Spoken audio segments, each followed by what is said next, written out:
Magandang araw sa inyong lahat dyan. Sa mga nanonood nito, alam ko na nandyan kayo dahil sumusuporta kayo sa tatay ko. Birthday niya ngayon, masaya ako, nakasama ko kayo na mag-celebrate ng birthday niya. Yun lang, nasa Hague siya ngayon sa Netherlands, nasa ICC kasi inaresto sa hindi tama na paraan, illegal na paraan yung tatay ko at isinuko ni Bongbong Marcos sa mga doon sa Netherlands, sa ICC. So, kahit ganon ang nangyari, masaya pa rin ako kasi nakikita ko yung suporta nyo.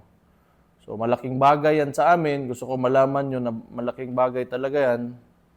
At huwag na tayong tumigil hanggat sa hindi makabalik si PRRD. Kailangan malaman talaga ng administrasyong ito na hindi tayo pumapayag sa ginawa nila. Yun lang.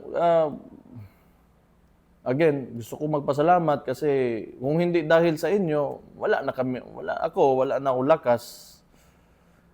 Mahirap din yung sitwasyon. Alam ko, marami tayong nasasaktan ngayon dahil sa nangyari, pero mahalaga talaga na lumaban tayo. Hindi pwede na tayo ay magpapatalo lamang. So, kailangan ipakita natin na hindi tayo talaga pumapayag. So again, maraming salamat talaga sa inyo. Marami kayong oras na pwedeng ibigay sa ibang bagay, pero andyan kayo ngayon, andito kayo, nakikinig sa akin. Wala akong masabi sa inyo. So, mahal na mahal ko kayo dahil sa pinapakita niyong suporta sa tatay ko. So, isa pa, dahil ito ay resulta ng tingin ko na sobrahan ng politika ito si Marcos dahil tingin ko takot talaga sila na tumakbo yung kapatid ko sa 2028 kaya maraming mga movements o mga kilos sa politika laban sa pamilya namin na ginagawa ng administrasyon. So, gusto ko lang dahil I want to take this opportunity na wag natin kalimutan yung mga issue, yung sa GAA, pati yung sa PhilHealth na mga pera na hindi nila masagot at yung kung paano ginagamit ang ayuda ngayon para sa eleksyon. Yun ang mahalaga rin na hindi natin patuloy na i-question natin at